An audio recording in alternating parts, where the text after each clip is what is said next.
great. And a lot of people like us together, we would reject it outright. So communism is simply the control systems that keeps socialism in that ideology that enforces socialism on the masses.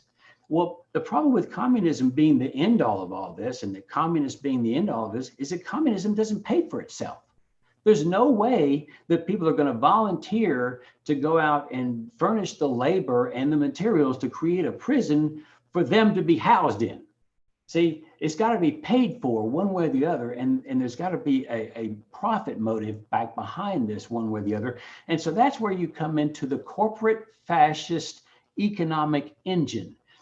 That's what people don't understand. They're calling China communist, and they are, because they have this communist control system, but they have a massive corporate fascist economic engine that is paying for all that.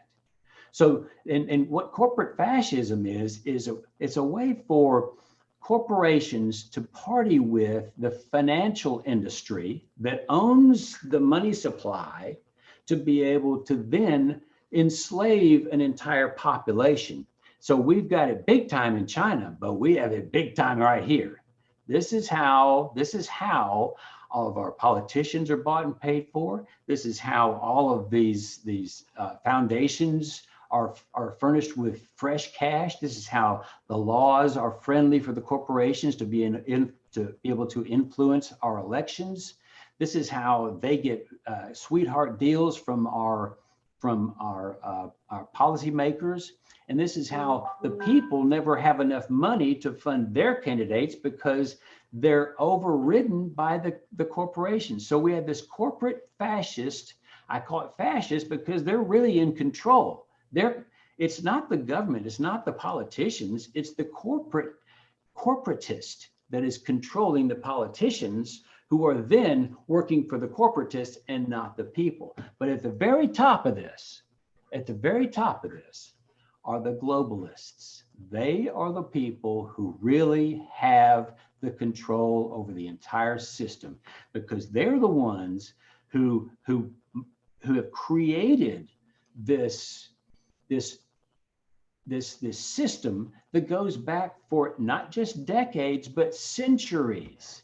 This is your royalty. These are families that go back into the world for centuries, and they've created this system that essentially mines itself, it perpetuates itself, and there's never been anyone strong enough to be able to break this until perhaps Donald Trump. So you have whereas socialism will suspend individuality in favor of state interests, you have globalism that suspends state interests in favor of global interests. And so when you create a worldwide economy that is controlled by the corporations that inhabit the economy, then you also created a worldwide corporate government. That I just explained is what is going on here. That is what has got its grips on the United States of America. And if America succumbs to this, it's over. It is over. If Donald Trump doesn't win in 2020 and say the Democrats take over, because the Democrats are nothing but globalists. That is their purpose. Well, they're a lot that incorporates a wide spectrum of maybe personal activities that they're involved with, but that is what is ruling our politics. That's what's creating this COVID. I just wrote this down. COVID is simply the politics of the public mind and the war over its control, not coincidentally leading to the 2020 election. Get that. COVID is simply the politics of the public mind. Look at what's going on.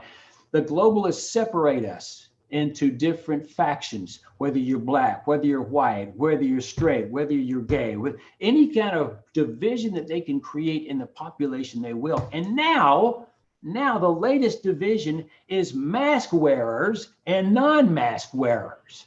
That's how they break this entire.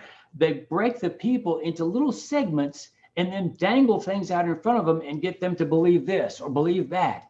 And so much of they accomplish their goal simply through confusion. If they can confuse the masses into not understanding what the hell is going on, which is what I just said. If they don't understand that, then like the lady in the video that I saw today, I mean, she's just struggling. She's now seeing for the first time 50 goals of communism and thinking, okay, the problem is the communists. No. That's in there, but that's not it. That's just a tool for the globalists. The globalists, they're the ones that have their grips on the entire system, and they're the ones that are actually pulling the strings of all the other puppetry in the system. That was it. Oh, so Hank, let me share with you how many different cans of worms you just threw out all over the place and probably created the next 6 weeks topics, sparring in an hour and Catherine a half Bernard. way. The truth be told, Joined the meeting. Hello, Catherine. And so we'll get to Catherine here shortly, but on your wrap up, Hank, I think that it's important to note that everything that you just described is something that we've known since the 1600s, when England itself wanted to fight back and not allow the Americas to be a free establishment. They've never taken that loss well. And as it was mentioned here, Scott had mentioned that they planned the long game. They planned the long yard. And this is a family investment for years. It's incestuous, and we have to keep our holding power. But we also learn, those of us that are faith believers, the Revelation clearly shows us that this is the same pattern that Lucifer himself will hold all the way to the platform of the Antichrist. And dare I not run off into a religious expose here on this evening, but Mr. Hank Sullivan, I want to thank you. You hit so many different points, and I think that this conversation is going to develop very rapidly and very quickly this evening and this hour. I would like to welcome at this time one of our legal panelists and correspondents based out of Atlanta, operates heavily in our state's capital and with our state Senate, holding them accountable to the Constitution of our state, the Constitution of the United States, based on a incredible background legislatively and legally, Miss Catherine Bernard. Catherine, if you're with us, I would like to welcome you. I see you're still on mute. And if I could bring you to the channel, I'd like to give you some time to jump in the conversation. Tonight's conversation, just as a recap, is talking about voter suppression. What is the real voter suppression? Is it fraud at the polls? Or is it the fact that voters are pushed away from even wanting to be politically involved? And the establishment is creating that narrative, pushing our children or our youth and our youngers further and further and further away from being activists at the polls, but recruiting them to be activists in the street. That being said, we haven't seen Catherine jump in. So, Derek, I want to come back to you for a minute. And then I'm going to go to Josie. And literally, I don't have a question right now because there's firecrackers going off in my bones, at my core. Hank started something, and I want to give everybody a chance to catch the Holy Ghost. Right? Yeah, right. I want to give everybody the chance to catch the Holy Ghost and let it out of their system. So here's your praise break, Derek. Go on ahead and get it. Man, look. So all that Hank just laid out is unfortunate. And Hank, you stop me if you think I'm going off the rails on this one. But all of the things that Hank just laid out, and this is not a slight against anyone, it is simply to say that the average mind can't even comprehend the reality that Hank laid out. If I had $1 for everybody that told me about something that they did not believe about the government, I could fund my campaign and probably even beat Donald Trump. But I always run back to this. Hank laid out how all of this stuff ties together top down, not bottom up, top down. And the thing that I say, and I'll stop after this, and this is always my fallback when people tell me what they don't believe that government is capable, of doing. This country, Mr. Ellison, once traded in the lives of slaves. You could legally, without fear of retribution, rape your slaves, beat your slaves, lynch your slaves, burn your slaves alive. And you were protected by the law. But we had a constitution then. After the Revolutionary War, we had a Declaration of Independence, which was a declaration of war for that freedom. And of course, we have our Constitution. Hank and I have engaged several people a number of times about Abraham Lincoln. And many people like to quote one thing that Lincoln said, those that don't like Lincoln and think that he was a tyrant. And I know where they got that thinking from. It's regurgitation. They heard Andrew Napolitano say it, and they heard Ron Paul say it. But on top of that, very few of them have read everything that Abe Lincoln put forth. And if you study history and you look at the things that Abe Lincoln wrote, you see the evolution in the man's writings, him going from one point of view to the final point of view, where he basically said several things, but I'll just give you three highlights. He acknowledged that if slavery is okay, ain't nothing okay. I'm paraphrasing. If slavery is not wrong, nothing is wrong. Right. Yeah. There you go. Thank you for that clarification.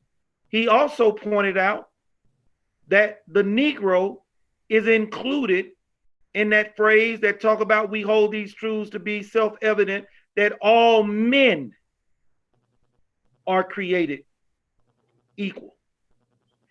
And 1 year, almost to the day, before the Civil War ended, the man went forth and said, I am inflexible. In other words, there is no room to negotiate on slavery becoming a permanent fixture in this country as it relates to the expansion westward. And that it was his desire that it end. But what impressed me the most was his statements where he said, I didn't control these circumstances. And I'm paraphrasing again. He acknowledges that he was not responsible for what was happening and what would happen. But all the glory or the credit would go to God in the ending of slavery. So if Abe Lincoln can recognize the insidiousness of the mindsets of the people of his day, and we must understand one thing, while Hank laid out all that he talked about, many fail to realize that it is not overt, so to speak, in its application, unless you are actually looking for it, but it is subtle. Satan is subtle in how he does things. And Mr. Ellison, you mentioned they're in it for the long game. They got it good, but they want it better even for their children. And so when people say to me that they can't believe that Nancy Pelosi is this, that Chuck Schumer is that. When Tucker Carlson talks about Lindsey Graham and his do nothing and other rhinos, when people sit in denial of those very things, when you see things happening right in front of your face and yet you still can't see it, I have to remind them, this country once traded in the lives of Black people because they felt them inferior. And Alexander Stevens wrote in words in his cornerstone speech, when this is over with, this war, assuming that he would win, the Negro's place will be settled forever. And that is that he is not equal to white men and he will forever remain slaves of white men. This was government. So I am not surprised by the things that I see today. I am more surprised by those that would consider themselves intelligent individuals, but yet they can't recognize what is happening right before their faces. Thank you very much for the opportunity to speak. Derek, man, yeah. Y'all are finna make this look like a church service, and I'm trying to be a political talk show host. Listen, this is where we're at, Derek, right now. What you're talking about and what Hank was just talking about is the embodiment and encompassment of those that live in fear. And their retribution against of humanity is an effort to beat the Almighty in a prophecy that was already declared and delivered.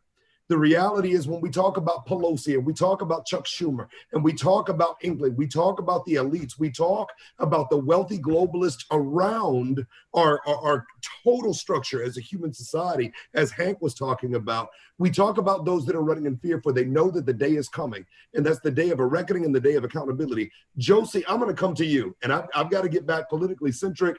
Josie, I want to give you 10 minutes. And Catherine, if you'll just stay with me, stay on the horn. Hank had his 10, Derek got 10. I'm going to give Josie 10. And Catherine, I'm going to let you go. But if you'll just stay on the line with me, I know you're on a call in. I'm coming to you. Josie, the floor is yours.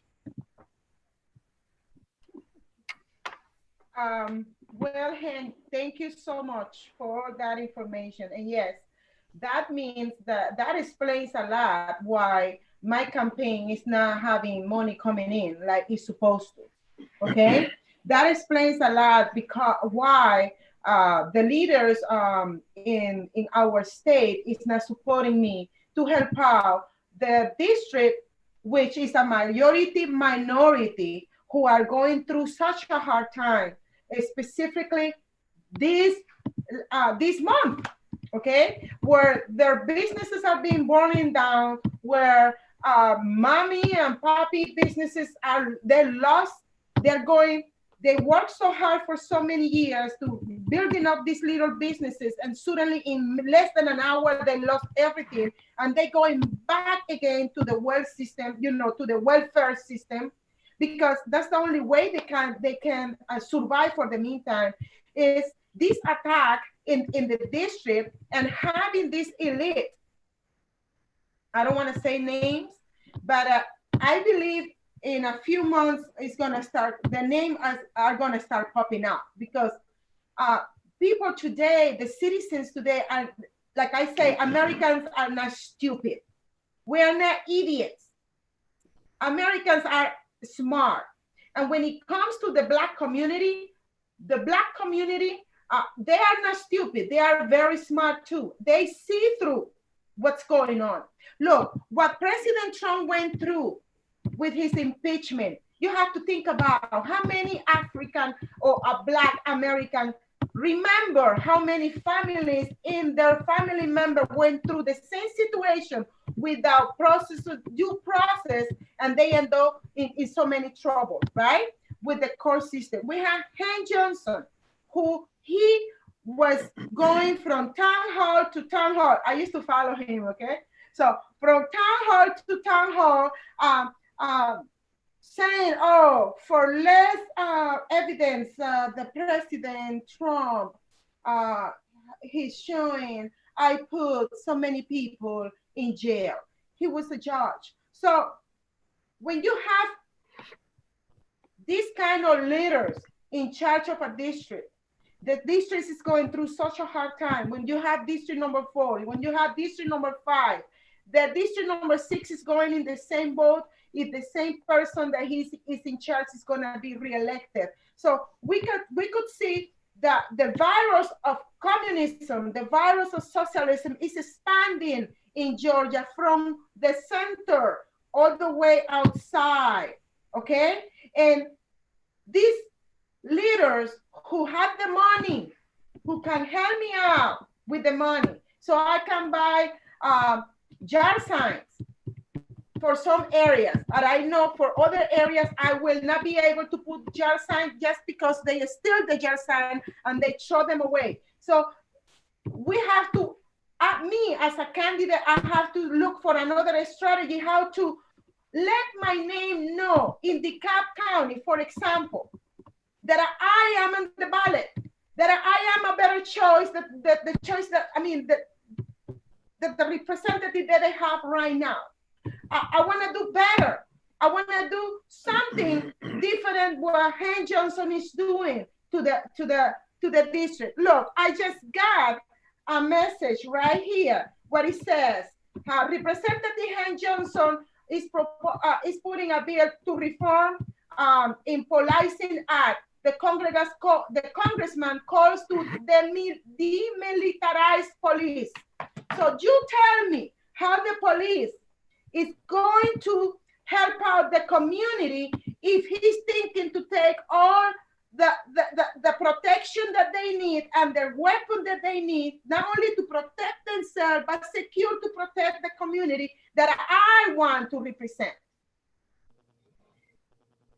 That's when you ask, okay, wait a minute.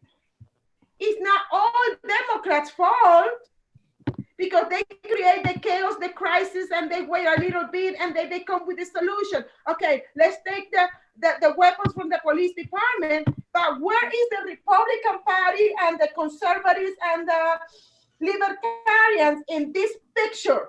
Why are we allowing this situation here with the Communist Democratic Party abusing, neglecting, and abandon the minorities communities, and they are here just watching from the bleachers? Oh, let's see what they're gonna do now. What is our responsibility as a citizen? Why are we allowing DeKalb County go in hell like it's going right now? Why are we allowing as a citizen? That's why I'm calling for unification. We need to unite. It's time for leave the pettiness on the side, leave my political party wants me to do this.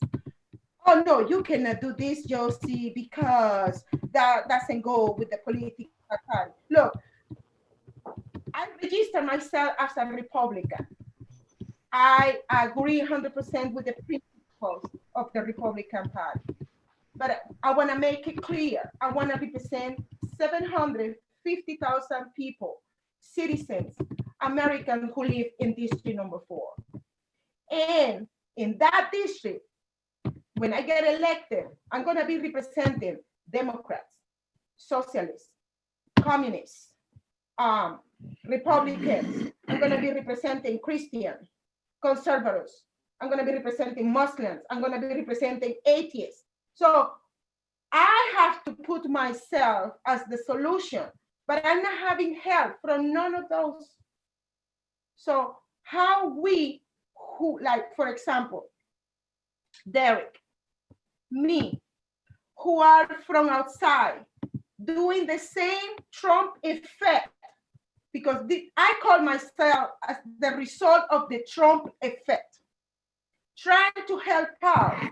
So the problem can be resolved. Not all the problem, but at least some problems in the district can be resolved. But if we don't have the back from in my case, from the Republican Party, or in my case, from those people who got money, they don't have to be Republican.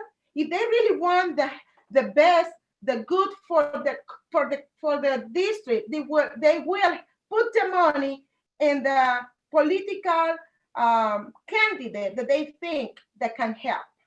You follow what I mean? It don't have to be Republican. It can be anyone. But globalist. That's why I am in this. And I don't want to say the other word to follow because then I'm going to be muted. But this is what's going on here. So thank you. Thank you for letting me vent. Josie, you nailed a whole lot there. And I got to tell you something, talking to you and Derek, as a fellow patriot that has stepped out on a limb and said that I'm willing to represent my people in equality and constitutionally and under the blanket of liberty. I have to tell you, the reason you're meeting with resistance is because you represent holiness. And when you represent holiness and the justice of true people, the people that were protected by the one true God, you are going to be met with the same resistance that Jesus himself met. So I pray for you. Moving on, Catherine, I see that you removed your mute line. I'm going to give you 10 minutes. I don't need much of a feeder. Hopefully you've been listening, Catherine. You've got 10 minutes. I'm just going to hand it to you. Well, thank you so much, and good evening, everybody. Sorry about that. I am coming to you from my phone Zoom, and so I was talking and just couldn't understand why no one heard me before. But the reason I'm on my phone is because I am in Dublin, Georgia today, where I have had a very long day of jail visits. It's been, one of my first long day of jail visits, since all this pandemic started, and it really... Oh boy, as much as we are all complaining, and rightfully so, about the freedoms that we are losing and the ways that our lives have changed because of the virus, and particularly the government and our fellow citizens' response to that virus, that it pales in comparison to what these folks who are behind bars, who even under ordinary circumstances don't have control over their own bodies, don't have control over their own lives. But now that we are in this pandemic, they have been forbidden all family visits. They have been forbidden access to, items that they usually are able to get. But can you imagine, people that are used to being able to at least have, a loved one, come visit them once a week. For 4 months now, they have had no contact whatsoever with the outside world. So I felt blessed to be able to come and speak to them about the situations that they're facing, but it really does, I am worried about the future of jury trials in this country. We are going to see another extension of the judicial emergency order here in Georgia. It will be a 4th extension and will probably go until about mid-August. And those rules say no grand juries, no jury trials. And we are really starting to confront this, the lack of this basic constitutional right. And so we're actually, in some cases, considering filing habeas corpus motions for individuals who have been denied bond and denied the opportunity for a jury trial. We're looking at, should we have the jury trial in a gymnasium where people can socially distance and still be on the jury? But one thing that I absolutely will not tolerate is the idea that my client should have to go to trial while wearing a mask, or that he or she should have to be facing a jury full of masked people. I respect, masks, if they keep people safe and people want to wear them, that's fantastic. I get all of the stuff about, the virus traveling on people's coughs and mucus and all of that. But there is simply no way that you can exert your rights, that you can exercise your rights in a courtroom while you are effectively muzzled, and your lawyer is too. And so that's what I would just ask people to consider. I won't take up my full 10 minutes because I know we've got another lawyer to hear from tonight as well. But that's just what I'd like to ask folks to consider, that impact of the pandemic, for things where you can't just put on a mask and go about your business, for things where it is absolutely crucial that human beings have the right to confront their accusers, to confront the state and its agents, and to look into the eye of the 12 members of the public who have been selected as the highest authority to determine guilt or innocence in the case. They should be able to look at those people, to see their faces, to see their expressions. And so I would just ask that, we all take some time to think about, what other folks are suffering behind bars in prisons right now. I will say at least nobody seemed sick when I was meeting with them. But I am genuinely worried if we are ever going to be able to have jury trials again, because the government has done such a thorough job of scaring people into thinking that simply being close to another human being is a deadly risk to not only you, but to, you know, all of the elderly and immune compromised people into the whole society. So I say a prayer for the right to jury trial, because we really need it right now. Catherine, I want to thank you. I'm going to go out on the limb real quick and say, I've got a brother that's currently unjustly incarcerated, and I'm dealing with that situation, personally here within the household, and that pertains to our kids. And so I completely understand. As far as filing habeas corpus, in every case, the Constitution provides under the laws of the United States, and as well as the Georgia State Constitution, that would be the right motion to file. Being that a mass jury, it has already been seen and heard by the Supreme Court back in the early 1900s that masked members of a jury did not represent, and it was interpreted that they were not true representation of being able to face your jury and the jury of your peers, because you would not know who was behind there. So public appearance is mandated in the interpretation of the Constitution. And the Supreme Court ruled on that. And I'll find a citation and reference for that. But I believe it was in the early 1921, maybe 1919, in that area that this topic had came up, obviously for unrelated issues. And so, Catherine, I thank you so much. Alex, to bring you in and to bring you up, basically, we're having an all-out fit tonight. And we are rolling around on the floor. We're done. We've had enough. And so tonight's conversation is literally about voter suppression and the truth of what that really means. So we have often been told that voter suppression is something that happens at the Secretary of State or something that happens at our local polling locations. But what we're talking about is the feeder that comes from it, where voters become frustrated, the media overchanneled, the radio constant pushes, the fights constantly being slayed out there to where people get so frustrated they don't want to hear anything more about politics. They're not worried about elections. They're not worried about who is who or donating money. They want to run as far as they can from the corrupt establishment. So Alex, in the pattern of tonight, and what we've done is essentially throughout this evening is we've given everybody a 10-minute window, and I'm going to hand you the same thing right now. And to our guest, Alex is also one of our legal panelists and attorneys that represents here in the state of Georgia that I introduced earlier in the show. So Alex, the floor is yours.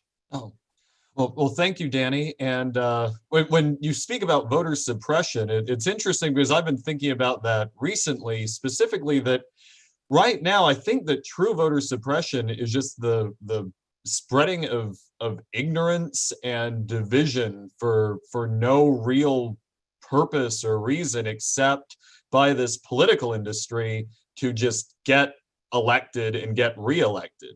I mean, I think that a lot of people, I mean, you can't, if you look at just the objective truth about the way that politics is run, I mean, it's a billion-dollar, probably multi-billion-dollar industry. Like, you say that to people, and I think most people don't think about it that way, but that's what it is. I mean, you have, at least at last presidential race, had over $1 billion spent on it. You have all these other races having millions, hundreds of thousands to millions of dollars spent on them. And the money going into these races aren't just directly to the candidates, but it's also the PACs and the other groups. And some of them are just funded by big corporations that want things from the government. Like we've created a land of plunder where the government takes from one group, gives to another, regulates and controls most industry. And that's why these companies feel the need to put money into it. I mean, you look at some of the tech industry and some of the big tech companies, at the beginning, they were staying out of politics. A lot of them were very limited government oriented to begin with, right until the government started talking about regulating the internet and regulating their businesses. So then they ended up, in a way, like picking a side. And you look at some recent events, and one of the things I wanted to talk about tonight is just the fact that the Trump press secretary, and somebody else paid to be involved in politics, but she pointed out something that was actually sort of insightful the other day. She was pointing out that all of the questions for the press pool towards her for one day, I think it was earlier this week, it might have been last week, were about something to do with the Confederate flag, and not about the fact that in some of these Democrat-run cities, you had murders going on, like innocent people getting killed in crime.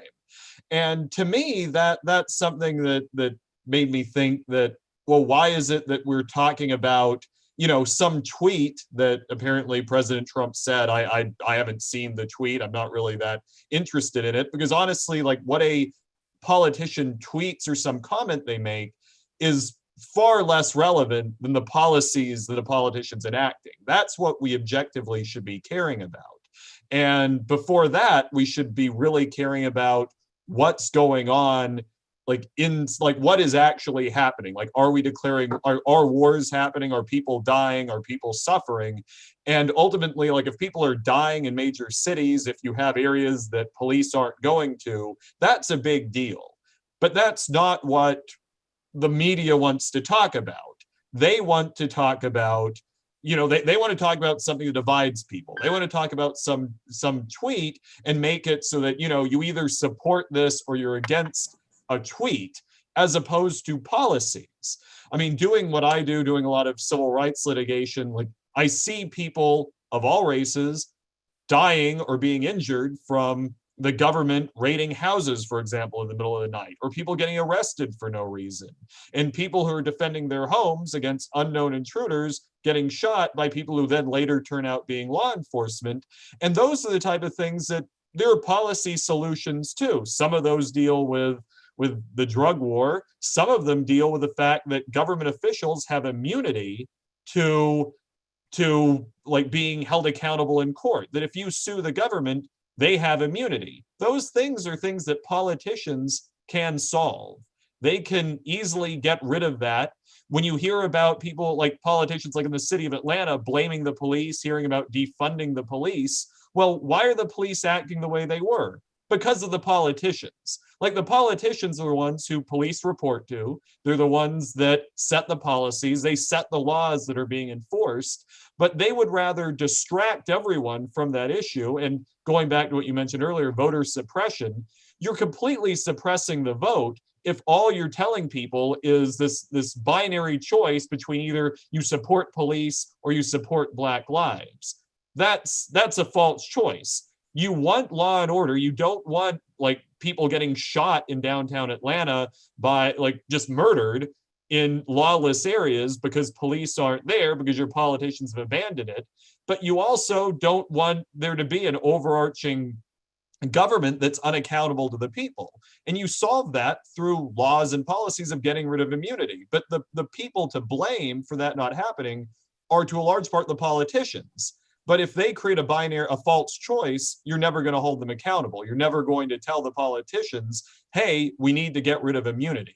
Hey, you need to start setting laws that don't allow atrocities to happen where innocent people or people that are doing peaceful activities are getting killed by the government. And that's where the media is just completely not serving the people. You have the same thing going on right now. I mean, you hear about, I think one of the newest things that that's being complained about is the visas changes on the federal level regarding students. I mean, again, like, instead of that being a rational discussion over why are visas being issued, why are people allowed in the country, it's becoming some sort of, like, it's being accused that the idea of saying that if your school's online, 100% online, that you don't, you aren't entitled to a visa to be in the United States. Somehow that is, it's somehow becoming a racial issue, which to me doesn't, like, it's a perversion of what the law is. I mean, immigration law naturally excludes people from the country. It is not unless a law is written to exclude based on race, that isn't what's going on. I mean, logically, I think a person hearing it for the first time, the way that I did, I was thinking, well, yeah, if you aren't in a class here, I understand why a visa why you wouldn't need to be in the country if you are doing nothing in person. And I've heard some people say that, secondary services such as libraries may be available, which is odd to me that you wouldn't have people near each other in a class, but you would a library. But the whole point is that you aren't talking about that in the media. It's either you're against immigration or somehow you're a racist. And it's a very odd discussion that's going on. And I think it's just the media is ultimately misleading people. And that's what concerns me more than any of the specific policy issues is the fact that no one's talking about actual policies and why one would be good or not. Like, why would getting rid of immunity be good for society? Why do politicians have an obligation to fix this? Like, why is our immigration system the way it is? None of those discussions are happening. Instead, I mean, it's this binary choice that seems to be being pushed by the media of either you're in favor of lawlessness or you're a racist, and those are your two sort of options, and that isn't good for free thinking people. And I don't think that voters are really going to be making informed and educated choices if that's all we're being propagandized for the past, for months leading up to the election. Alex, I think, man, I think you just drew the nail. Tonight has been one of the best moments for me hosting this show, because everybody has anchored, I mean, absolutely nailed points that lead and feed directly into this topic and where we're headed here. And Alex, you were talking about the false narrative, the story that's being told from one side to the other. You're either this or you're either that. Either you support the law or you hate Black people. And I got to tell you, being part of the family of people out here that's not exactly 100% white, whether we're mixed, biracial, triracial, dark like Derek Grayson, brown like Josie, or confused like me, nonetheless, we have to choose a side. And I'd rather not choose being a racist, and I'd rather choose that I am a law-abiding citizen. But the narrative doesn't even lay a platform for us to meet united on. We are so far removed from being able to be in the middle that we're just simply corrupt cronies. That being said, Alex, you opened the door to something in the lyrics of Pink, which is a recording artist. I want to start a fight, which is one of her songs. Look it up; it's a good song. So moving forward, Alex just brought up, well, we're going to meet in the libraries, but not in the education department. So Betsy DeVos comes out today. The president comes out and says, basically, the schools that aren't willing to open, we're not going to fund you. You're not going to get the money. And I get that to a point in certain areas. But again, like I said, I want to start a fight. Let's turn the table about the release that the county boards of education are putting out right now. And Hank Sullivan, I'm going to come to you first, specifically on this topic when it comes to education.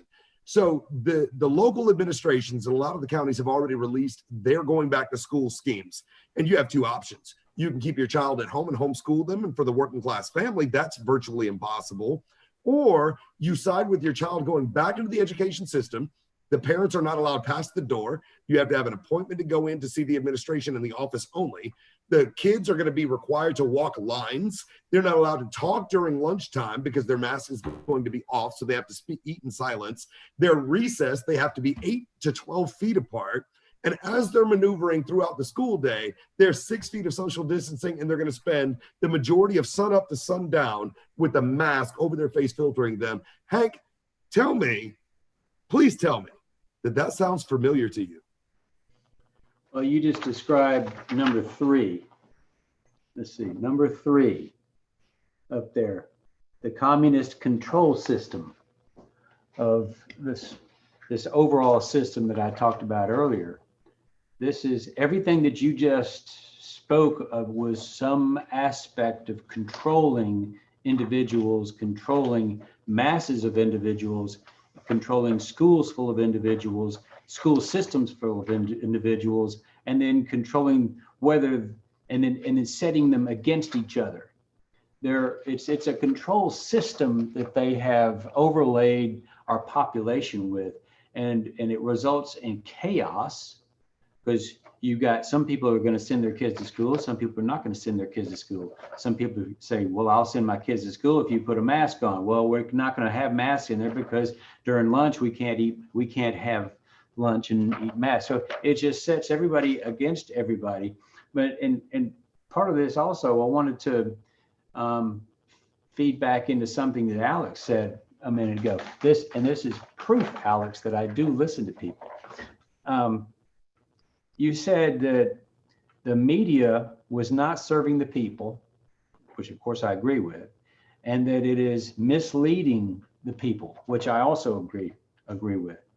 What I I want to inject into this is that there's a reason for that over and above just the individuals that are in the media exerting their own personal flavor to what they do.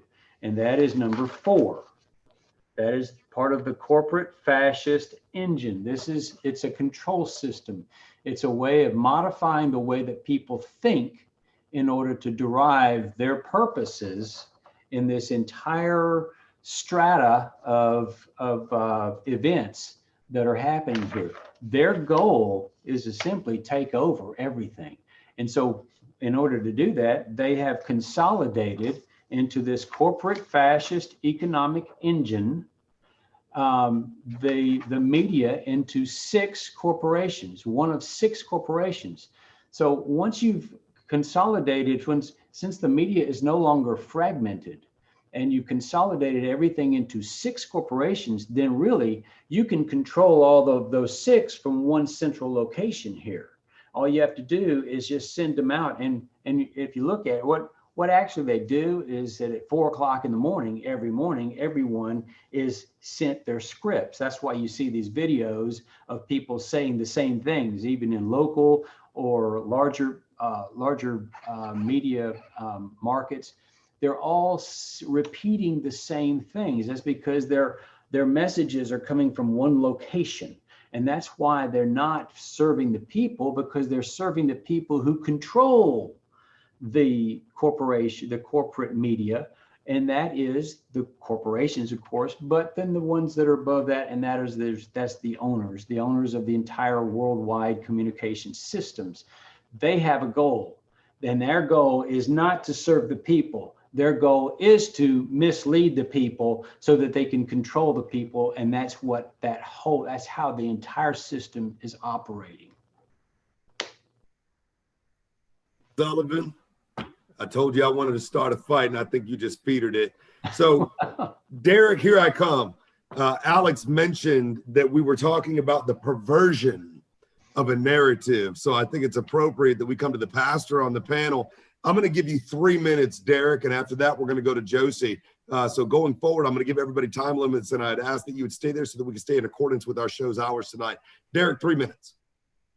All right, hold your hand up when I get to my 3 minutes. Okay. So, I got you. all right. So, I mean, I'm kind of at a loss for words, believe it or not. I'll tell you this experience. Based on what Hank has said, based on what Alex has said, based on what Catherine has said, we are seeing massive conditioning. Okay. I went to Grantville Pizza today on Glenwood Avenue. They call it's somewhat of that, people with, the tattoos all over their body. They kind of hang out in that area, sort of a hippie area. But this is one of my favorite places to go eat pizza. When I went in, Danny, they had a sign in the window, can't eat inside. You got to put on your mask.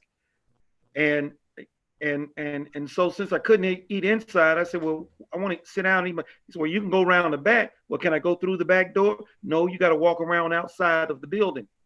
Now, he didn't force me to put on a mask. And if he had said that I had to, I would have just left and found another place to go and eat. There is a difference in what I have seen in Atlanta versus when I'm up in Dawsonville, Dahlonega, up Gainesville, south of Georgia. When everybody was shut down, there was a Denny's that we went in, sat down and ate breakfast, with no problem. So rural Georgia or the outskirts of metro-based cities, they seem to have a different outtake and understanding of what's going on, and they are resisting the conditioning. But inside Atlanta, inside the Beltline, man, it's on and popping. So the conditioning is there. And how do you destroy a nation? Danny, you said the long game. I said 1979, Jimmy Carter, the Department of Education. Well, here they are again, starting all over again with our children and this social distancing, mask, et cetera, et cetera. Thank you, Dan. Outstanding, Derek. Josie, I don't need a feeder. The mic is yours. 3 minutes. Okay, listen, you were asking at the beginning about voting suppression. And I just want to give you some numbers that Hank Johnson got since 2012. He got 73.6% in the voting. You tell me if that is suppression. In 2014, he didn't have no contender, so he got 100% of voting. In 2016, he got a 77% of voting. In 2018, he got 78.8% in voting. So you tell me what kind of suppression is going on in district number 4 when it comes to him, okay? And then 2020, right now with the primaries, okay, the numbers are going down. That is good news for me, because instead of he hitting the 70-something or 80% among the Democrat Party, he just got 68%. So his numbers are going down. So for me, that is a good news. Hopefully we can snatch this out from him and we can do something good for the community. When it comes to fraud, voting fraud, we need to remember that we have people from California coming here, like Alisa Milano, taking people, driving them to the precinct to vote. So we have people coming from other states intervening in our internal voting system, and we can do nothing. Like, for example, these divas from Hollywood. But that reminds me so much of what happened in Venezuela, because that's what they do in Venezuela. What they used to do is they used to take buses from, let's say, this state, and they bus people around. They put them early in the morning and make sure that when the bus got in the X precinct, they were going ahead on the people that were doing the line. So those people in the bus were driving around then from precinct to precinct to precinct to be voting. That's one way of fraud that it used to be back over there, and today is still. And why those people are doing this and going along with it, because those are people who depend on food stamp in Venezuela, they depend on housing in Venezuela, they depend on delivering some stuff that guarantee at least for them to eat for a week. So it's a whole system being set up in Venezuela, which now I'm trying to understand who implemented first, if it was Venezuela or it was United States, who copied who. But it's been a very good system implemented as a socialist system or a strategy. And the other thing that helped out the communist system being implemented in Venezuela is that they used to give last minute citizenship to Chinese, Assyrians, Palestinians, Peruvians, Colombians, Ecuadorians. All these people last minute become a citizen so they can go ahead and vote in favor of the country, in favor of the government who gave them citizenship, because those people were having priority in the workforce instead of the Venezuelans. So there is a lot of things going on, and I know we don't have too much time because it's now like what 9:20 now, and I mean we can keep talking about that next week, and I can give you examples, and then you can make your conclusion, and one thing that it reminds me very every single day is Jimmy Carter. Jimmy Carter helped out Chavez back in those days when the government shut down one channel. That channel, it was shut down completely, and Jimmy Carter helped Chavez to shut it down. So Josie, I'm gonna have to jump in, and I'm gonna come back to you here shortly. So forgive me for interrupting, but I've got to get some other people in. Catherine, I'm gonna come to you real quick and give you your closing statement. I'm gonna give you 3 minutes. If you'll jump in and talk about the legalities and your observations from your position as a lawyer representing in the state of Georgia, the legal system that we see and the challenges coming with the education system and parents being barred from entering into the institution to see the conditions in which their children are being educated.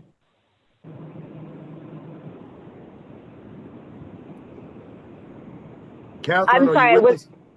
I am.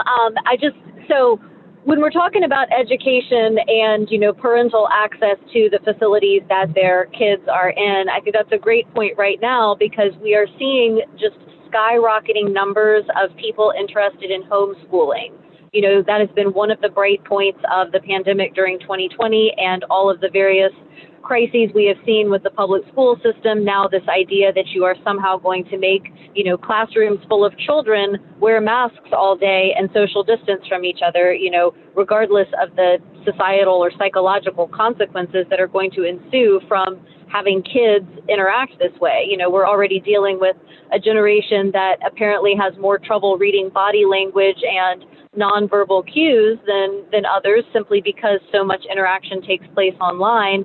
And now it seems that, our public school system is seeking to, cripple these children even further by absolutely limiting their ability to interact with each other and see each other's faces. But, the theme that really comes together for me out of everything we're talking about tonight is accountability. We keep talking about these different polls, and, there's the media trying to force us into these warring slots of, you care about law and order, and who cares what the police do? Or, you care about the protesters, and who cares how many people, get killed during the riots? And that's really, it's a false dichotomy, as everyone else has pointed out, and what we have to offer, the people who are speaking here and the people who are listening, is a focus on accountability, on personal accountability, on government accountability, on institutional accountability. We are asking that the people who we instruct to serve us, whether as teachers or politicians or police officers or anything else, that they be accountable to us for the job that they're doing. So I hope that all of us can, continue as things just get more and more heated. I keep hearing from people that they just have never felt such a polarized and hateful environment, even for their longtime friends and family members. And so I hope that, instead of feeding into that polarization, which can be so easy to do, particularly when people will just put out some very wrong and dangerous opinions, I hope we can be that anchor for, what society can look like when everyone comes together in this vision of accountability and liberty, that's the way society flourishes for everyone.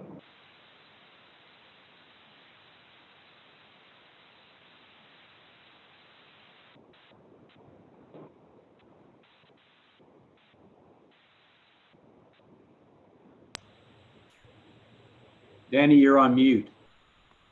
I apologize for that. Catherine, thank you. Awesome feedback. That's, operator error. But coming to you, Alex Johnson, same question, same topic.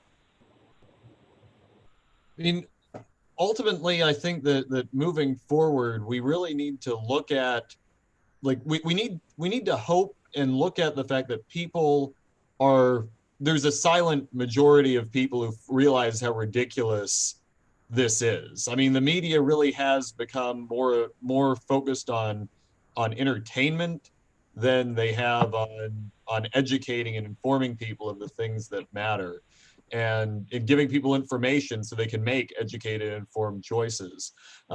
I've seen it in meetings before. Sometimes, there's a large, a vocal group of people that are going to say things, and it looks like, there are only two sides to it, but there need to be rational people out there, and I think that's what each one of us needs to do. Echoing part of what Catherine said, I mean, we need to be those rational people. We need to be the ones talking about the issues that matter, and honestly, we need to push the politicians and push the narrative, get other people to be out there and make the politicians do the right thing, and that means blaming them for these problems and demanding specific solutions. And those specific solutions are getting rid of immunity, getting systems in place to ensure that innocent people can get recompense when the government violates their rights.